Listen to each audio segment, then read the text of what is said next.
प्राथमिक स्तर ते विद्यापीठ मेरेन 1000 परस चड विद्यादानाची केंद्रां आणि 3 लाखाच्या पेक्षा चड विद्यार्थी आमच्या आसपी ह्या गोंयांत शैक्षणिक क्षेत्रात प्रगती करीत आसा।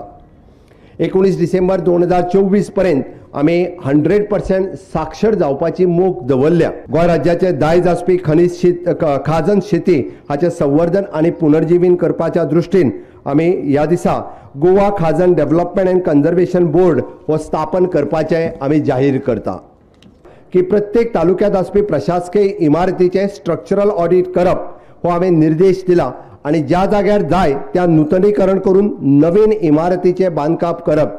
12 तालुक्यापैकी 3 तालुक्यात आमच्यो इमारती बऱ्यापैकी आसा। उरलेल्या सगळ्या तालुक्यांनी फाउंडेशन स्टोन ह्याच वर्सा भितर घातलो वयतलो। आमची पारंपारीक शेत जमीन ही विकूंक बंदी हाडपाच्या हेतून गोवा लँड रेव्हेन्यू कोड हातूंत म्हज्या सरकारात दुरुस्ती हाडल्या। शेती जमनी राखून दवरप हे आमचें कर्तव्य आसा आणि होच हिरवेगार निसर्ग पळोवपा खातीर सदोदीत टुरिस्ट हांगासर येत आसता तो राखून दवरपाचें आमचें कर्तव्य आसा। गोंयकारांक सरकारा कडेन तक्रारी करपा खातीर CM हेल्पलायन ही स्थापन आमी आयच्या दिसा पासून करता।